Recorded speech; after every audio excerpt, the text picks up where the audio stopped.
नमस्कार दोस्तों, मैं हूं नवैद खान एडवोकेट और आज हम बात करेंगे संपत्ति में मुस्लिम महिलाओं के अधिकार। तो आज का टॉपिक है संपत्ति में मुस्लिम महिलाओं के अधिकार। समय को ना गवाते हुए चलिए शुरू करते हैं आज का टॉपिक। भारतीय संविधान का आर्टिकल 14 सभी नागरिकों को समानता का हक देता है। सामाजिक और कानूनी ताकतों के बीच देश के हिंदू, मुस्लिम और ईसाइयों के कुछ निजी कानून भी होते हैं जिनको हम पर्सनल लॉ के नाम से जानते हैं, जिसमें संपत्ति के अधिकार भी शामिल होते हैं। भारत में मुसलमानों के संपत्ति अधिकार सूचीबद्ध नहीं है।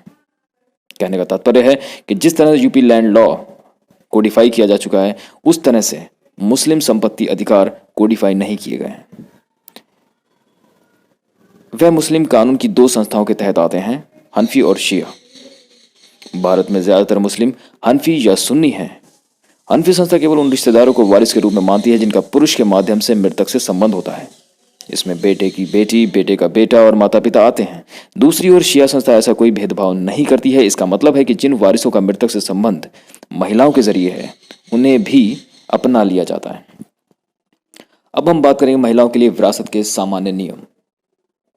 विरासत के बारे में बताता चलूं कि विरासत होती क्या है। उम्मीद करता हूं विरासत के बारे में हम सभी जानते ही होंगे। विरासत एक मृतक व्यक्ति के जो संपत्ति के अधिकार होते हैं, उनको उसके वारिसों में हस्तांतरित कर दिए जाते हैं, उसे हम विरासत कहते हैं। मुस्लिम संपत्ति के अधिकारों के संबंध में विरासत के मामले में हम चलिए सबसे पहले बात करते हैं बेटी के। मुस्लिम कानून के तहत विरासत के कानून काफी सख्त हैं। उनकी विचारधारा के मुताबिक महिलाओं को पुरुष से आधी तवज्जो मिलती है, इसलिए बेटों को बेटी के हिस्से से दोगुना मिलता है। लेकिन बेटी को जो भी संपत्ति विरासत में मिलेगी, उस पर उसका पूर्ण अधिकार होगा। अगर कोई भाई नहीं है उसका, तो उसे आधा हिस्सा मिलेगा। वह अपनी मर्जी से कानूनी तौर पर उसका प्रबंधन, नियंत्रण और निपटारा कर सकती है। वह उन लोगों से भी गिफ्ट ले सकती है जिनसे वह संपत्ति हासिल करेगी।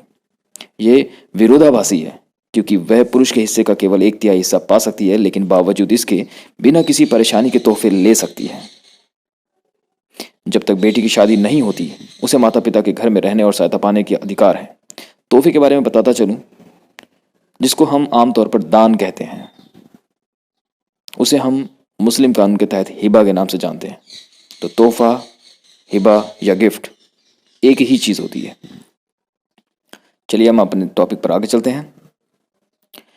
जब तक बेटी की शादी नहीं होती, उसे माता पिता के घर में रहने और सहायता पाने का अधिकार है। लेकिन तलाक के मामले में इद्दत अवधि करीब 3 महीने के बाद रख रखाव का शुल्क उसके माता पिता के पास वापस आ जाता है।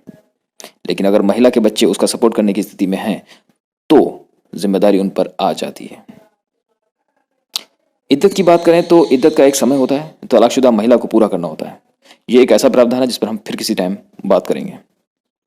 चलिए बात करते हैं पत्नी की। मशहूर शाहबानो केस में सुप्रीम कोर्ट ने तलाक के मामले में कहा था कि मुस्लिम महिला कानून 1986 तलाकों के अधिकारों का संरक्षण के सेक्शन 3(1)(HA के मुताबिक अलग होने के बाद भी अपनी पूर्व पत्नी की देखभाल करने की जिम्मेदारी पति की ही है।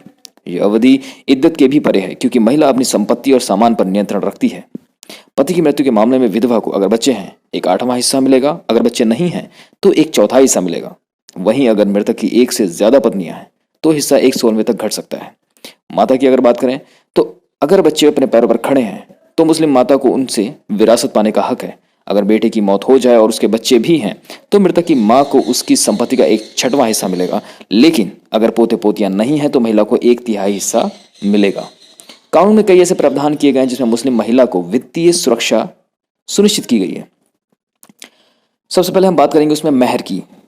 यह वो पैसा या संपत्ति होती है जो शादी के वक्त पत्नी अपने पति से पाने की हकदार होती है। मेहर 2 तरह की होती है, तुरंत और देरी से, जिसे हम मुअज्जल और गैर मुअज्जल के नाम से जानते हैं। पहले मामले में पत्नी को शादी के तुरंत बाद पैसा दे दिया जाता है, जबकि दूसरे में शादी खत्म होने के बाद मिलता है, चाहे वह तलाक के कारण हो या पति की मौत की वजह से। वसीयत की बात करें तो एक मुस्लिम पुरुष या औरत कुल संपत्ति का 1/3 हिस्सा ही वसीयत के जरिए दे सकती है। अगर संपत्ति में कोई वारिस नहीं है तो पत्नी को वसीयत के जरिए ज्यादा राशि मिल सकती है। हिबा के बारे में मैं पहले भी बता चुका हूं, चलिए थोड़ी सी एक रोशनी डाल लेते हैं इस पर। मुस्लिम कानून के तहत किसी भी तरह की संपत्ति को तोहफे के तौर पर दिया जा सकता है। एक गिफ्ट को वैध बनाने के लिए उस तोहफे का बनाने की घोषणा होनी चाहिए और रिसीवर द्वारा उसे स्वीकार किया जाना चाहिए। तो ये जानकारी उम्मीद करता हूं आप लोगों के काम आएगी।